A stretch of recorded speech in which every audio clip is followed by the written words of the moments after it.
Assalamualaikum warahmatullahi wabarakatuh. Alhamdulillahirabbil alamin wa bihi nasta'in wa ala umuri dunya waddin sayyidina wa maulana Muhammadin wa ala alihi wa sahbihi ajma'in wa la haula wa la quwata illa billahil aliyil azim amma ba'du. Yang terhormat Ibu Zulfa Ismawati MPD selaku dosen pengampu mata kuliah Sistem Pengendalian Manajemen. Saya di sini akan menjelaskan tentang bab perencanaan strategi.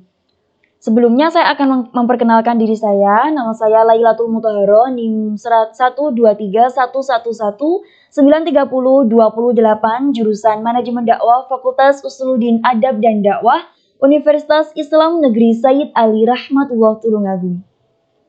Yang pertama akan saya jelaskan adalah mengenai menganalisis program-program baru. Nah, ide-ide untuk program baru itu dapat berasal dari manapun dalam suatu organisasi, entah itu dari CO, dari staf perencanaan kantor pusat, atau dari berbagai bagian organisasi yang beroperasi. Organisasi penelitian dan pengembangan itu diharapkan menghasilkan ide-ide untuk produk atau proses baru.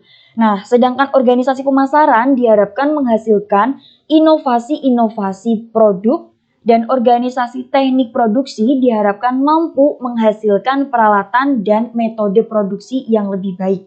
Selanjutnya, analisis investasi modal. Sebagian usulan itu pastinya akan memerlukan modal baru yang signifikan, kan? Nah, berikut adalah penjelasan singkat tentang beberapa pertimbangan yang berguna dalam mengimplementasikan sistem evaluasi pengeluaran modal. Yang pertama adalah aturan-aturan. Perusahaan biasanya mempublikasikan aturan dan prosedur untuk persetujuan usulan pengeluaran modal dengan berbagai besaran.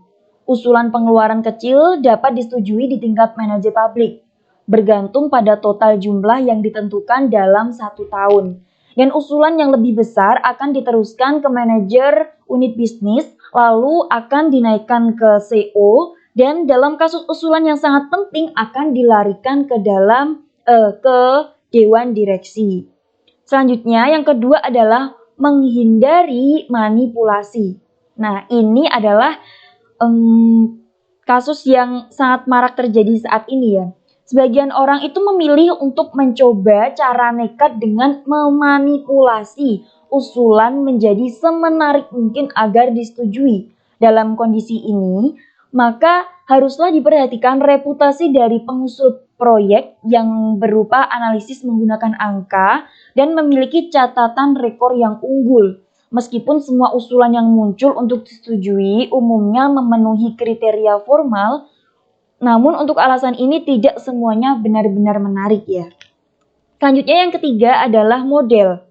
Model pembuatan anggaran modal yang mendasar itu ada teknik-teknik spesialisasi seperti analisis resiko, analisis sensitivitas, simulasi, perencanaan skenario, teori permainan, model penetapan harga opsi, analisis klaim kontingen, dan analisis diagram pohon untuk pengambilan keputusan. Seorang staf perencanaan sebaiknya itu mengenali teknik-teknik yang sudah saya sebutkan tadi untuk digunakannya dalam situasi di mana data yang diperlukan tadi itu tersedia. Jadi kita itu bisa langsung paham gitu ya.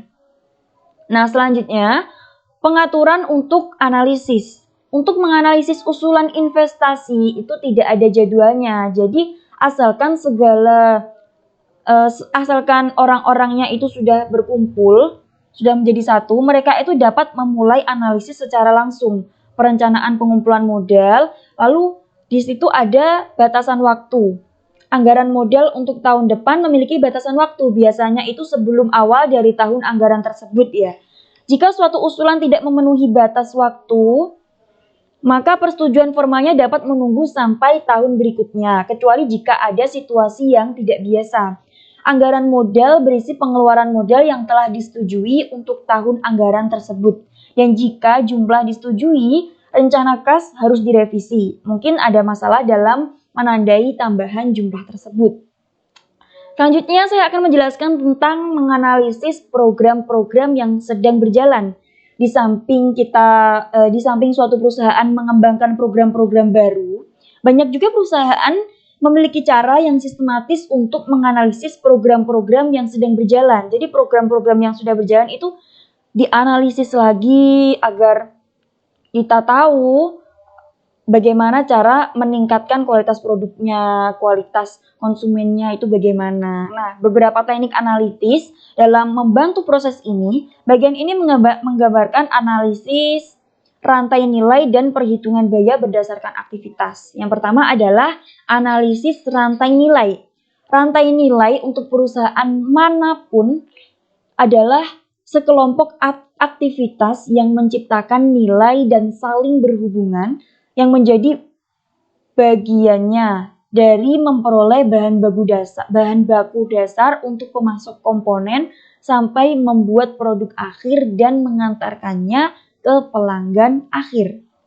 Nah, setiap perusahaan itu harus paham konteks ini tentang tempatnya dalam suatu rantai keseluruhan dari aktivitas yang menciptakan nilai. Berdasarkan perspektif perencanaan strategi, konsep rantai nilai itu menyoroti 3 bidang potensial yang berguna dalam hal yang pertama adalah hubungan dengan pemasok, yang kedua adalah hubungan dengan pelanggan, yang ketiga adalah hubungan proses di dalam rantai nilai dari perusahaan tersebut. Selanjutnya adalah perhitungan biaya berdasarkan aktivitas.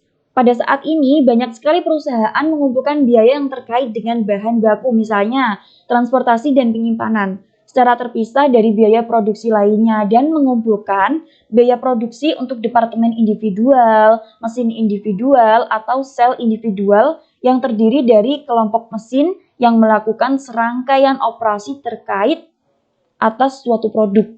Nah, dalam pusat-pusat biaya ini, biaya tenaga kerja langsung mungkin digabungkan dengan biaya-biaya lain, sehingga menjadi biaya konvensional, yaitu biaya tenaga kerja dan biaya overhead untuk mengonversi bahan baku dan komponen menjadi barang jadi.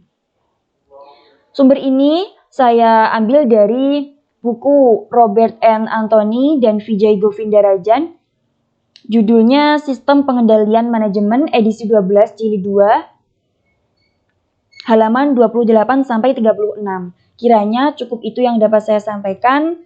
Apabila ada salah kata dan perbuatan, saya mohon maaf yang sebesar-besarnya. Akhirul kalam, wassalamualaikum warahmatullahi wabarakatuh.